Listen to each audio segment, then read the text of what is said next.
turned up widespread fraud and corruption in college basketball.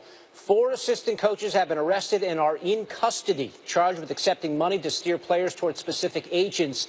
The 4 are former NBA star Chuck Person, now an assistant at Auburn, Emmanuel Richardson at Arizona, USC's Tony Bland, and Lamont Evans of Oklahoma State.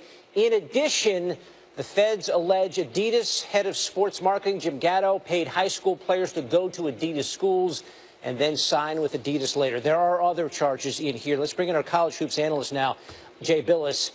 Jay, it's an age-old story. You know it well in college sports. There has always been some level of corruption. Does the scope of this feel different to you? Well, it is different. I think there's a vast difference between some level of breaking of rules in recruiting and violations of federal law that carry up to 20 years in prison. So we're dealing with mail fraud, wire fraud, money laundering, schemes to steer players to different institutions and to agents, not only to shoe companies, but to agents. And as a result, the universities are claimed to have been defrauded here because all these athletes signed student-athlete statements where they agreed that they didn't violate NCAA rules. So these NCAA institutions were at risk in managing of their assets, where they could be at risk of financial harm in playing ineligible players and the like. So there's a lot of different moving parts here.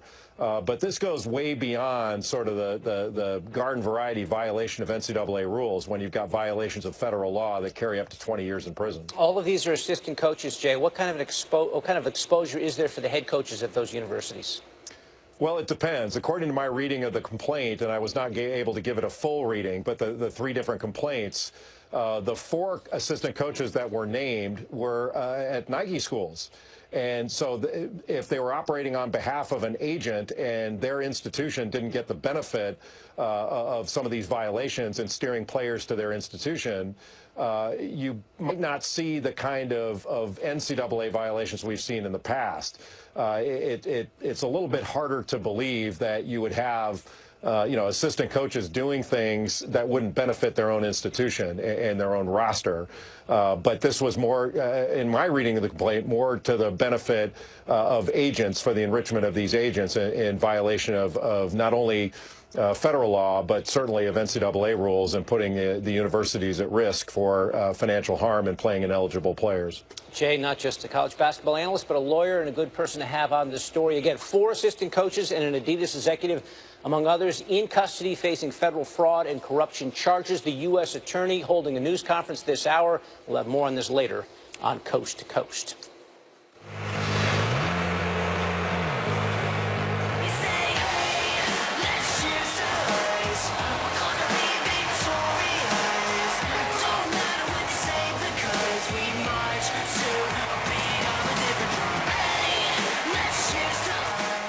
So, Cowboys for the win. NFL, a front office insider, Louis Riddick, joining us now here on Coast to Coast. Let's start under center. Let's talk about Dak Prescott.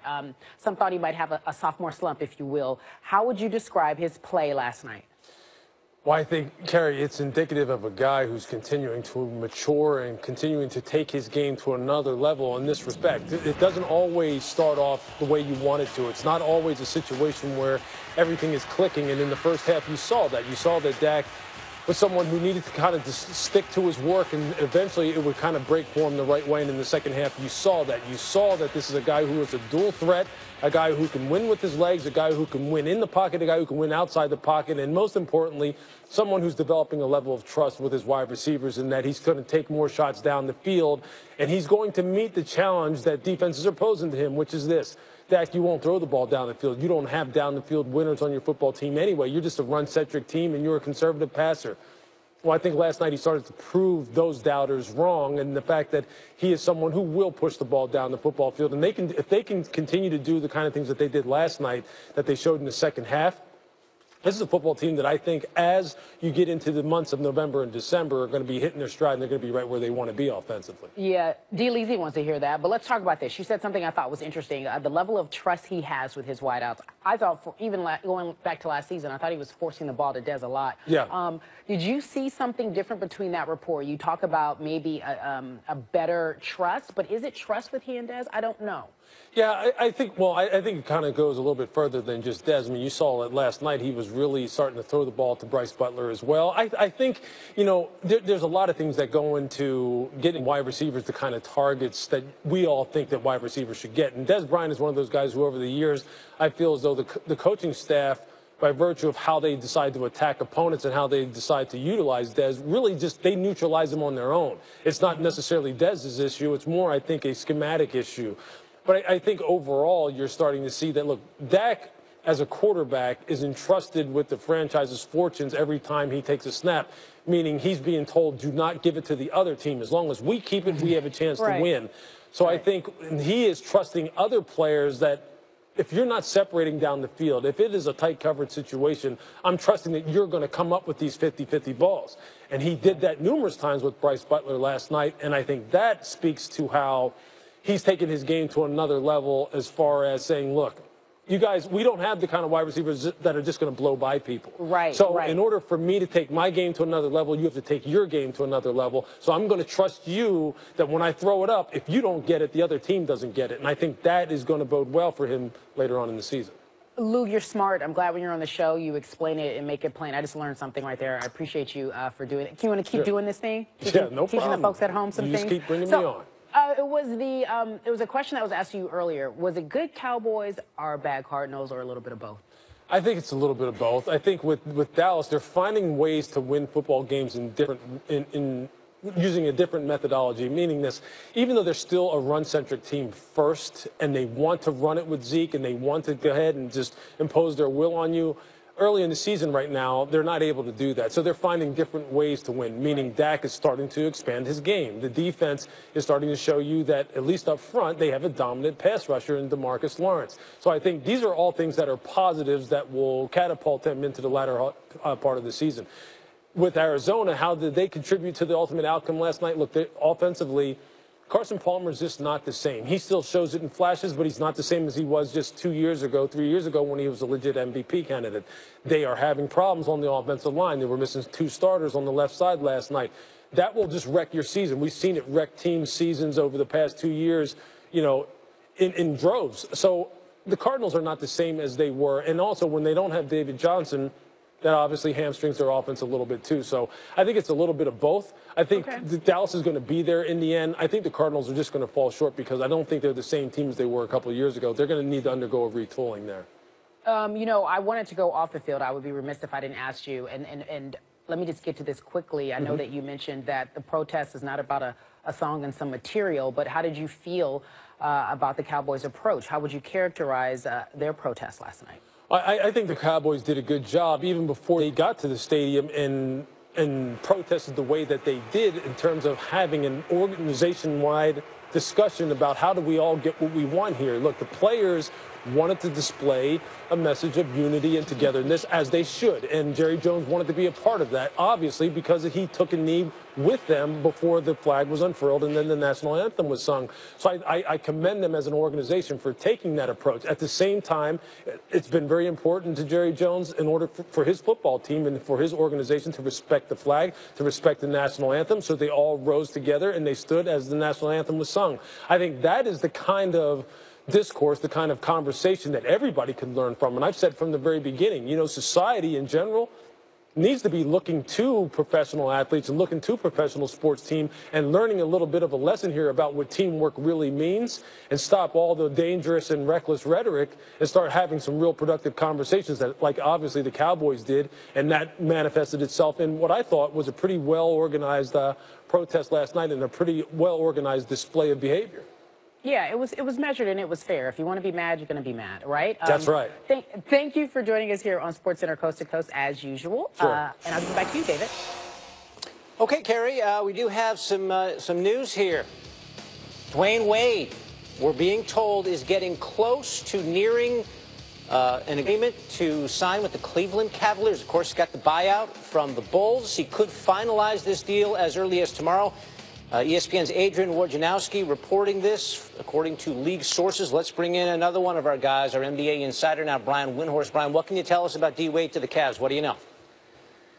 Yeah, David, the expectation is that Dwayne Wade is going to choose the Cavs and finalize the deal tomorrow after he clears waivers. A couple of the other teams that were recruiting him, including the Oklahoma City Thunder and San Antonio Spurs, have recognized that Wade is likely headed to Cleveland.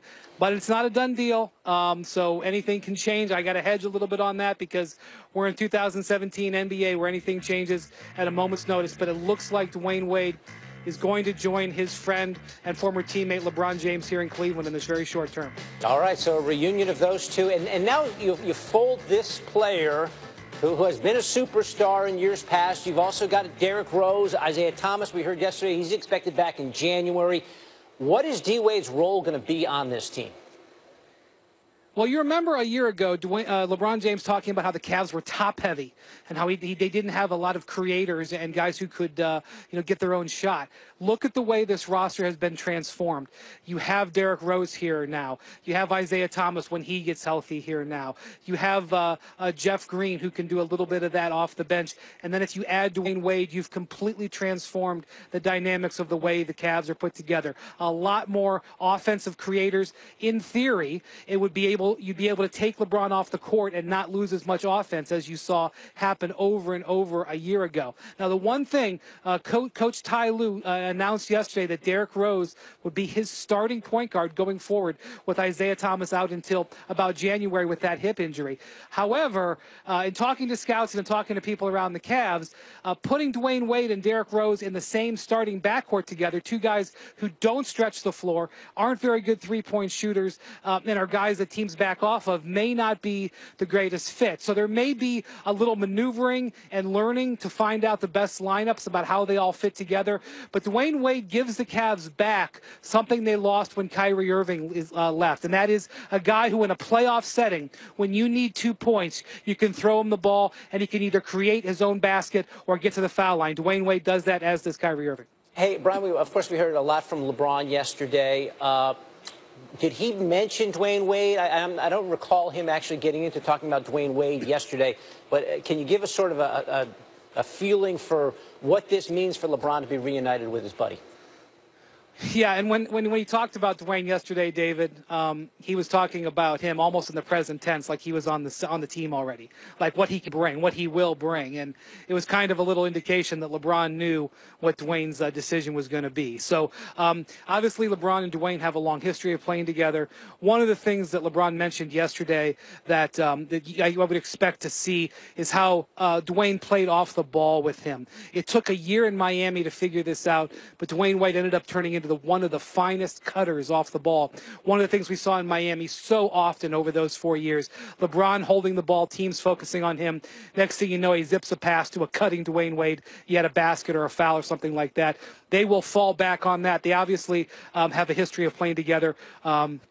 In Team USA settings as well. And all summer long, they worked out together. Also, J.R. Smith was in a lot of those workouts, working out between with LeBron and Dwayne Wade. So you'd almost think that they may have known something a while ago that Dwayne would be joining this team. Yeah, how about it? The 3 years apart from each other, and now it looks like LeBron and D. Wade are going to be back together. Adrian Wojnarowski reporting that they're close to a deal for 1 year for D. Wade. Brian Windhorst giving us the very latest from Cleveland.